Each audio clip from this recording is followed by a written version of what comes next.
pendant un an, j'ai pas touché, j'ai pas joué au foot. Et quand je suis venu, on m'a parlé de l'équipe de foot de la FJF, etc.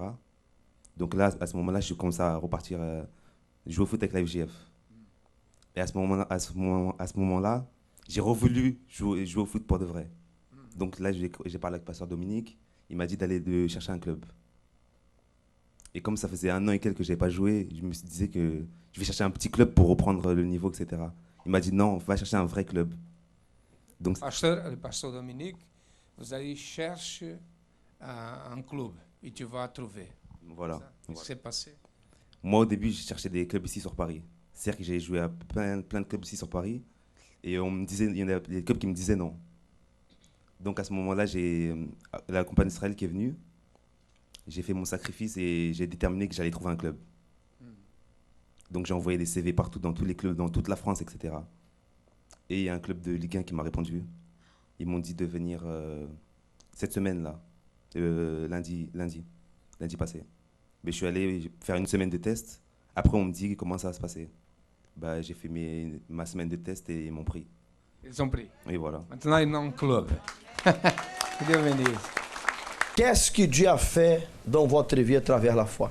À travers la foi, Dieu a fait un miracle, quasi impossible aux yeux des êtres humains.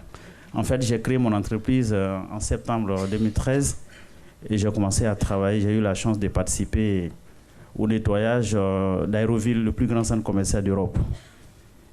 Et j'ai eu mes chèques, je devais les encaisser. Mais malheureusement, quand on crée une entreprise en France, c'est difficile d'ouvrir un compte. Partout où on est passé, on ne voulait pas nous ouvrir. Et puis bizarrement, comme j'ai commencé à avoir des chèques, la personne qui était gérante a été démotivée. Elle ne voulait plus participer. Donc, les personnes qui ont travaillé pour moi pendant 3 mois, je ne peux pas les payer. J'ai des chèques de près de 60 000 euros. Je ne sais pas comment faire. Et je me suis mis à prier. Je suis dans la campagne. Et j'ai demandé à Dieu que je n'ai plus de force. Et que maintenant, je lui demande d'agir. Le lendemain matin, il y a une amie qui m'appelle. Et elle me dit, qu'est-ce que tu veux que je fasse pour toi? Je dis vraiment, trouve-moi un rendez-vous. Elle est partie prendre le rendez-vous au téléphone. Ils ont accepté d'ouvrir le compte. Et je suis pourvu pour payer mon personnel. Et demain, tout est rentré en ordre. Amen. Soyez bienvenus à cette émission France en direct. Quand la vie d'une personne ne marche pas, normalement, la personne elle a un vice. Normalement, il vient un vice ou il vient l'envie de suicide. Quand il a des problèmes, beaucoup de situations que la personne n'est pas capable de résoudre, normalement, la personne cherche un vice ou d'autres choses comme une sortie. Et ça a détruit déjà beaucoup de personnes. Beaucoup de personnes sont détruites à cause de ça. Pourquoi? Je vous le dis toutes les fois. Normalement, le problème, c'est un problème d'origine spirituelle. Nous ne sommes pas ici pour parler de religion, pour vous offrir une religion. Ce n'est pas ça. Même la religion, la personne peut participer d'une religion, d'une église pendant beaucoup d'années et rien ne se passe. Rien ne se passe. N'est pas au fréquenter une église, c'est au pratiquer, c'est la pratique d'une foi intelligente. Nous allons écouter et voir l'histoire de Patricia. Qui était Patricia? Patricia était une personne qui avait ces problèmes que je vous ai déjà mentionnés. Écoutez.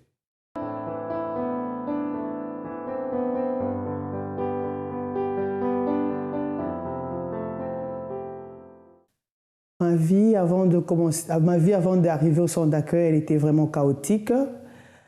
Depuis mon enfance, j'étais quelqu'un déjà qui était nerveuse, colérique, bagarreuse, querelleuse. J'étais tout le temps en conflit avec les gens. En fait, c'était la genre... c'est elle qui est j'étais la meneuse de la bande, en fait. Que ce soit au niveau des amis, de l'école, de la famille, de tout le monde en tout cas. Et ça a beaucoup joué en moi. Et j'étais toujours une personne très nerveuse, très colérique. Et je ne pardonnais pas, j'avais toujours la haine. Quand quelqu'un me faisait du mal, en moi, il y avait toujours un esprit de vengeance. Je devais automatiquement me venger de la personne. Et au fur et à mesure, j'ai grandi avec ça. Et ensuite, j'ai commencé aussi à prendre de l'alcool. J'ai pris l'alcool, j'étais vraiment jeune quand même parce que mes parents, ça les inquiétait. Et mon père, de fois, il se demandait même d'où provenait cette envie. Parce que quand je vous dis je prenais l'alcool, je prenais tout. Je prenais la bière, je prenais le whisky. Je prenais toute une bouteille de whisky, je finissais comme ça et mon père, il me regardait, j'étais normal. Le lendemain, j'allais à l'école. Et c'est là où mon père a dit à ma mère qu'il y a des projets, des problèmes. Bon, entre-temps, j'étais là, j'allais à l'église comme ça parce que c'est par tradition, les parents sont catholiques, on y va, c'est tout. Pour aller montrer les habits qu'on t'a acheté à les parents, mais vraiment, je ne savais rien du tout. Après, quand j'ai quand même atteint une certaine maturité spirituelle, j'ai commencé à aller moi-même à l'église. Là, j'ai changé de chemin, je n'allais plus à catholique, mais je suis allé dans une église de réveil, là où je suis resté pendant 12 ans. J'écoutais la parole de Dieu, en fait, mais elle n'agissait pas en moi. Je n'étais pas enracinée dans la parole de Dieu parce que je ne mettais pas en pratique ce que la parole me demandait de faire. Je faisais autre chose, en fait.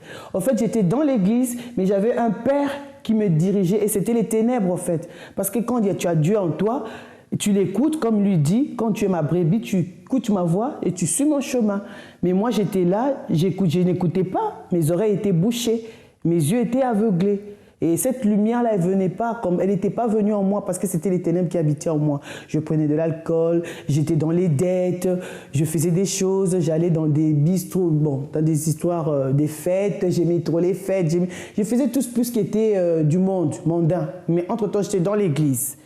J'utilisais pas ma foi et j'avais des fois des pensées aussi négatives et chaque fois c'était comme ça et tout tournait mal pour moi. Et quand j'avais des projets professionnels, soit pour entreprendre une formation, j'allais, je faisais un test, c'était bon, c'était positif, mais on me recrutait pas après. Donc c'est comme une sorte de malchance qui était sur moi, il y avait une emprise en moi qui me poursuivait, il y avait des histoires un peu négatives en moi tout autour. Moi je réalisais pas et chaque fois c'était comme ça. Quand j'entamais, non je vais faire par exemple formation de caissière, ça c'est juste un exemple à titre. Je passe le test, c'est bon. Après, j'abandonne. Non, je vais faire formation de manager, je laisse. Non, donc, je n'étais pas définie dans ma foi. Je n'avais pas des projets précis, je ne les ciblais pas. Chaque fois, je faisais des choses comme ça.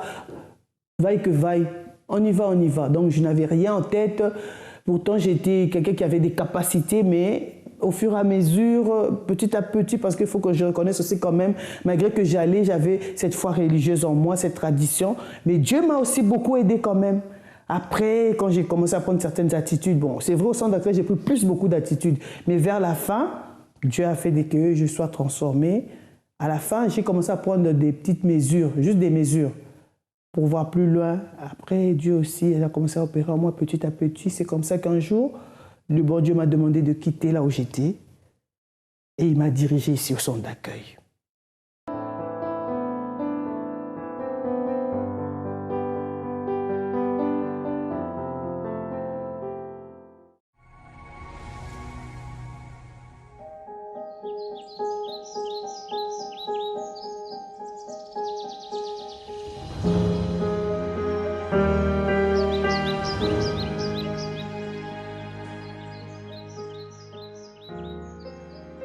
Ce qui m'a attiré plus l'attention, en fait, c'est que quand je suis arrivé, c'est qu'on m'a tendu tout de suite en fait, la main. J'ai été vraiment frappée par la discipline et l'organisation.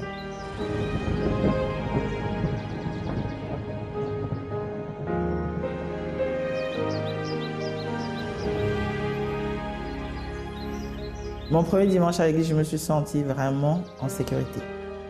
C'était différent de tout ce que j'avais vu auparavant, en fait.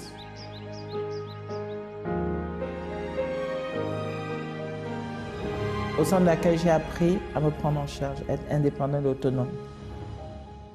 J'ai appris que je pouvais m'en sortir. Ici, on trouve motivation pour que nous puissions aller de l'avant.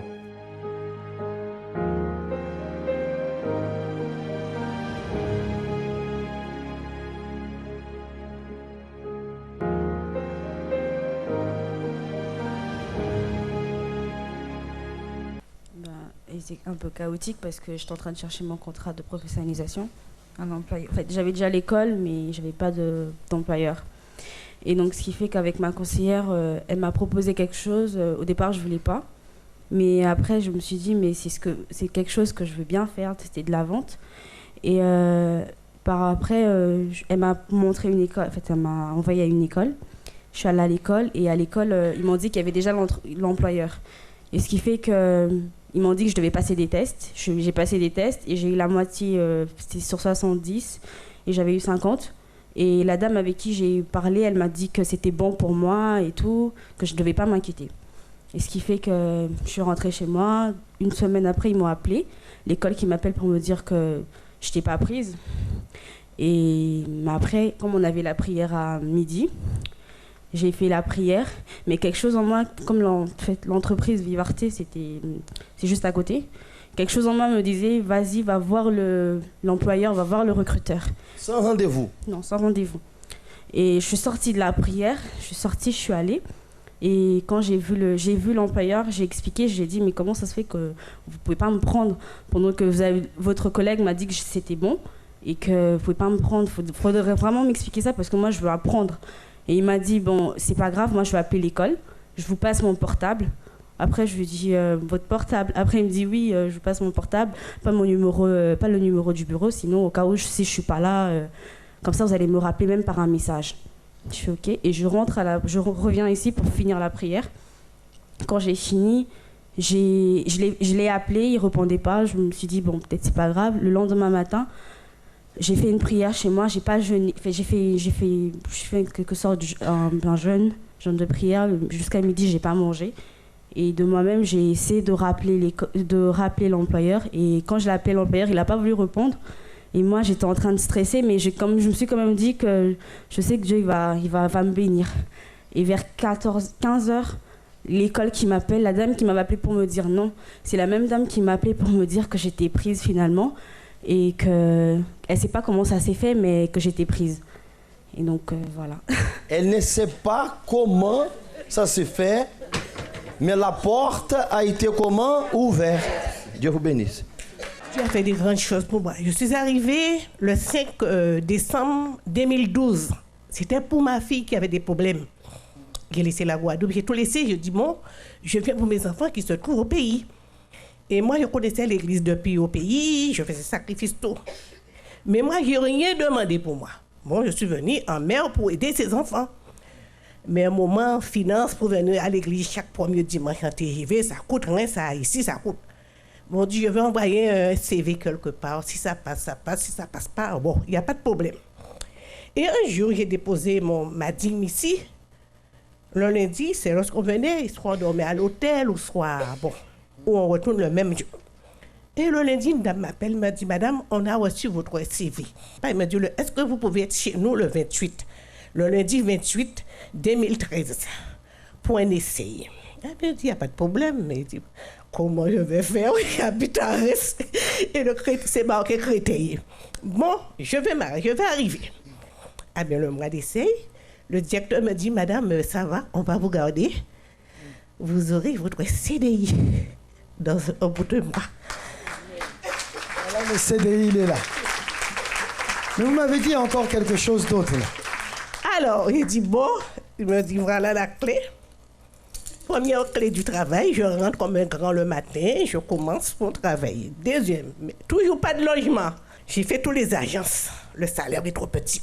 Toutes les agences, le salaire est trop petit, il faut 3 fois plus. Et dans un quartier chic encore, j'ai même pas d'audit. Et il dit avant le 9, il faut que j'ai ma clé. J'ai déposé un autre dossier.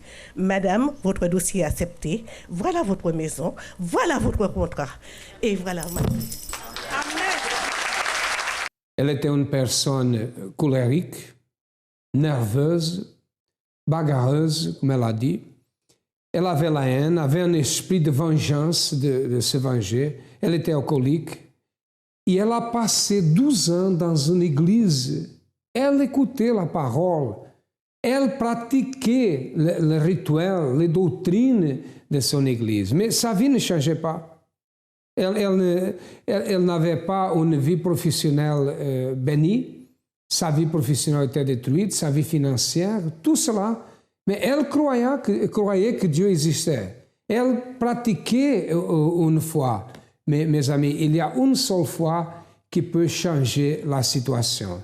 C'est la foi surnaturelle, c'est pratiquer cette même foi. Je vous dire une chose, je vous pose une question. Croyez-vous en Dieu? Croyez-vous en miracle? Sachez qu'au centre d'accueil, nous avons déjà vu beaucoup de personnes, des millions de témoignages de personnes qui ont reçu au moins un miracle dans sa vie. Écoutez ce qui s'est passé avec Patricia.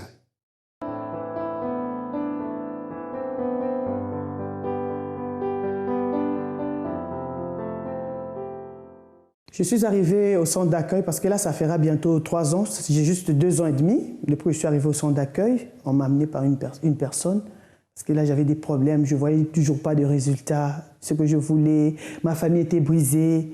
J'étais ici avec ma fille seule. Mon mari était loin, donc je ne pouvais rien faire. C'est vrai que je travaillais, mais je sentais toujours un vide en moi. J'étais vraiment pas comblée au fait. Donc du coup, quand je suis arrivée, j'ai trouvé le propos de la campagne d'Israël. Au moment où je suis arrivée, parce que moi je suis arrivée au mois de mai, et en juillet, pile poil, il y a eu l'école de la campagne.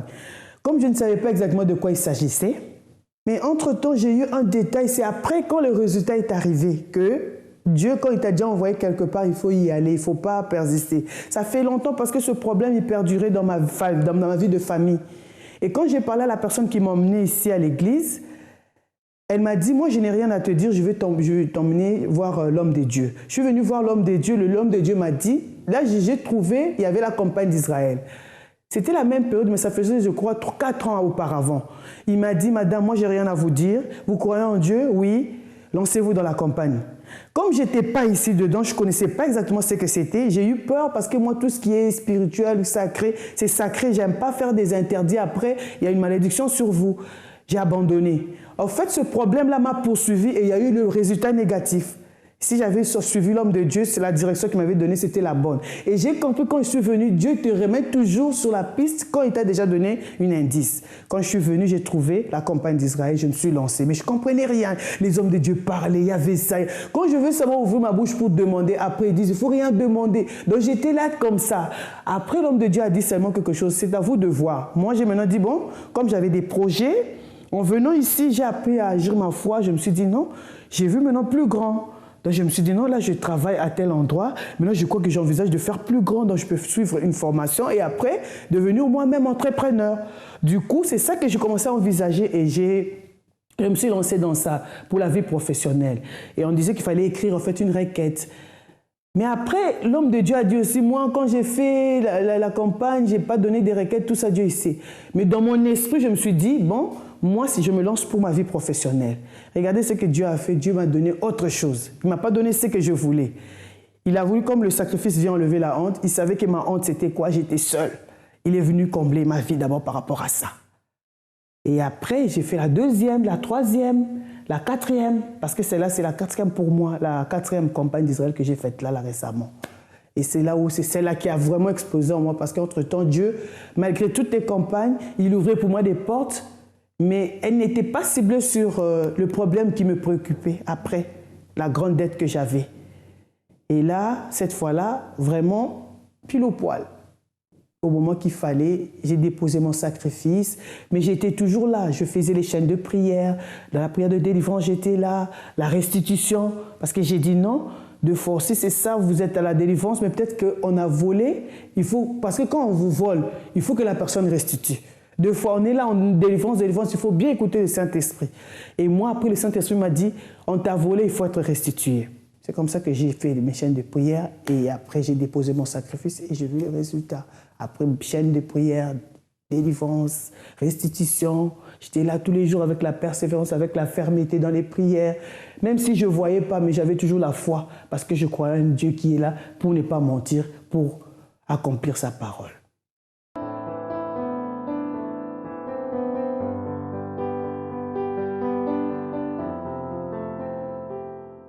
Ça fait d'abord 12 ans, un jour que je suis en France, sans papier. 2 mariages, 2 échecs total. 2 occupés de territoire pour retourner au Cameroun. Alors, depuis 1 an que j'ai connu le centre d'accueil, que j'avais poussé la porte d'ici pour entrer ici, il m'a conseillé et il m'a dit, fais ça. Et on va lutter. J'ai été licenciée au mois de novembre.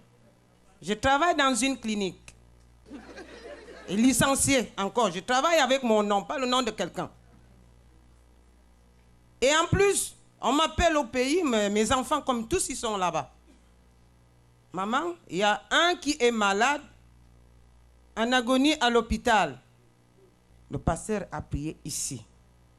Et avec 2 jours après la prière, mon fils m'appelle.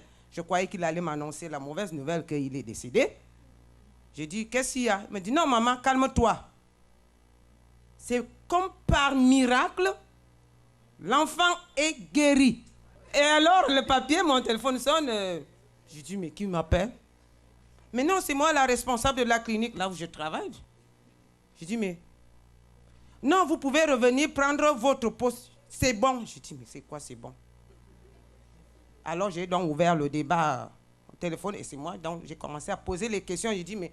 Me dit, écoutez, la direction générale avait pris contact avec la préfecture pour votre problème.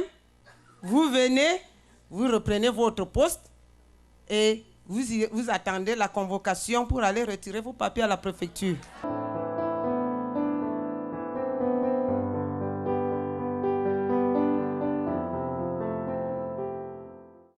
À travers les campagnes d'Israël, j'ai reçu beaucoup de réponses. Déjà, par la première, quand je venais d'arriver déjà au centre d'accueil, je me suis lancée, je ne savais pas déjà de quoi il s'agissait, et Dieu m'a ouvert une porte. Moi, je m'étais lancée pour un autre sujet, mais Dieu m'a donné une autre réponse. Comme le sacrifice, il vient amener la réponse, il enlève la honte. Dieu avait vu qu'en moi, la nécessité, c'était d'enlever la honte, c'est-à-dire que je me trouvais seule avec ma fille, que mon mari qui a été rapatrié, parce qu'il était ici en France, pour des problèmes de papier, on l'a rapatrié au Congo. Et après 3 ans ferme, il a fait 3 ans ferme, ce n'est pas 1 an que je vous parle, 3 ans ferme, c'est-à-dire quand vous faites 365 jours x 3, ça fait 1000 et 10 000, je ne sais pas combien de jours, c'est beaucoup pour moi seul ici. Vous savez, on vit dans un monde là où il y a beaucoup de réalités. Mais grâce à Dieu, il a ouvert cette porte à travers la première campagne d'Israël que j'ai sacrifiée ici quand je venais d'arriver. Et j'ai eu le résultat, mon mari est venu parmi nous. Et il y a d'autres campagnes aussi qui m'ont ouvert des portes, mais la plus touchante, c'est celle que j'ai faite la dernière. Comme j'avais toujours ce problème qui était là, avec les dettes, comme du coup, j'étais seule qui travaillait, qui percevait quelque chose parce que mon mari avait des problèmes de papier, il ne pouvait pas encore travailler, il venait d'arriver. Voilà. Donc du coup, il y a eu beaucoup de dettes qui se sont élevées. Et c'est ça qui a fait que j'ai un montant de 14 000 €. Et je ne savais pas quelle porte frapper. J'étais là, je faisais tout. J'allais voir les assistants sociaux, j'allais voir des organismes, ça ne marchait pas. Et un jour, j'ai eu une direction d'aller déposer mon dossier pour l'effacement des dettes. Et ça prenait du temps. Normalement, on me disait que le dossier, pour être recevable, il faut attendre 3 mois. Mais grâce à la campagne d'Israël, comme on dit que la campagne d'Israël, elle vient le malin est obligé de déposer. Quand il voit les sacrifices, il ne peut pas résister parce qu'il y a la marque indélébile en moi. Et du coup, il a abandonné. Et ils m'ont donné la réponse au bout de 2 mois. Elle était positive. L'effacement des dettes a été fait. Les 14 000 ont été effacés. Quand je suis allé demander, la dame a dit, vos dettes sont effacées. 14 000 €. Toutes mes dettes ont été effacées, 14 000 €. Tous mes créanciers sont au courant. Donc là, je ne leur dois rien. Et eux aussi, ils ne me doivent rien pour m'harceler. Parce qu'auparavant, ils m'harcelaient. Et à part ça aussi, j'ai fait beaucoup de chaînes de prière par rapport à ma famille, par rapport à la santé de ma famille. Et Dieu a restauré la santé de ma famille, des membres de ma famille. Mon père a été aussi guéri parce qu'il avait un problème de cancer. Ma soeur, des problèmes de plaquettes de fer. Moi-même aussi, la médecine, les ténèbres ont voulu me condamner pour être aveugle. Et grâce à Dieu, c'était un faux diagnostic en fait. C'était juste les ténèbres parce qu'ils voulaient me faire perdre ma vision. Comme ils voient j'ai une vision d'aigle, ils ont voulu me faire perdre ça. Mais grâce à Dieu, avec lui, j'ai la foi, je tiens ferme. C'est vrai, des fois, il y a des jours où on est fatigué. Mais grâce à Dieu, tout va bien. Et le Saint-Esprit est venu, il a travaillé en moi. L'alcool, pour moi, c'est fini parce que je prenais de l'alcool. Je suis une personne transformée à l'intérieur. J'ai plus de rancune. Je pardonne facilement. Surtout ce qui était plus en moi, j'avais l'orgueil aussi. Là, maintenant, j'ai appris à être vraiment humble. De faux travail, quand on me fait des remarques, je rigole même. Et j'ai compris vraiment que le Saint-Esprit a pris place en moi. Et je suis une nouvelle personne. Pour moi, le Saint-Esprit, ça représente d'abord, c'est une école. Vous savez, dans une école, on est bébé, on commence par la maternelle, on va en CP, on va en C1, C2, CM1, CM2, et puis on va au collège. Et c'est ça pour moi. Donc en fait, j'étais 12 ans dans une autre église. Là, quand je suis venu au centre d'accueil, j'ai repris tout ce stade-là. Maternelle, CP, élémentaire, jusqu'à aujourd'hui, là où je suis. Je sais, Dieu seul sait, je suis à l'université où je suis plus loin que ça, où j'ai un master. Mais ce que je sais, c'est que ça m'a beaucoup appris à la vie. Beaucoup de la vie. Et je le remercie pour le travail qu'il fait en moi et qu'il continue à faire de moi. Parce qu'il a fait aussi de moi une bonne maman, une bonne responsable, une bonne yaya. Yaya, chez nous, on dit une grande sœur, une collègue, une amie. Parce que les gens, ils viennent vers moi souvent me demander des conseils. Des fois, ça me fatigue, mais je me dis, non, je crois que c'est le don que Dieu a mis en moi, c'est un talent. Donc, je l'exerce pour son nom.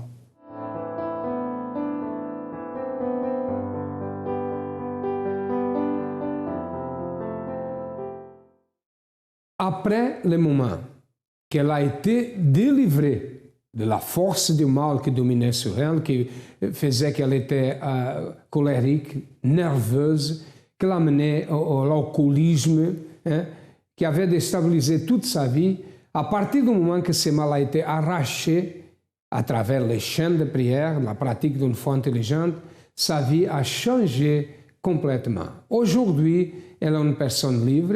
Elle a réussi à payer les dettes qu'elle avait de 14 000 €. Professionnellement, elle est bien. Son état d'esprit, c'est un autre état d'esprit. Elle est une personne heureuse. Pourquoi? Parce que le mal qui était au-dedans d'elle a été arraché.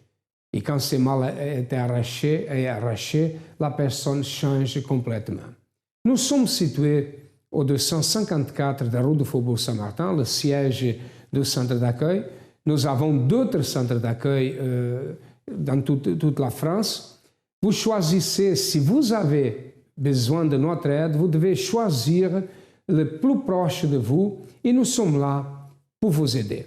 À demain et que Dieu vous bénisse à tous abondamment.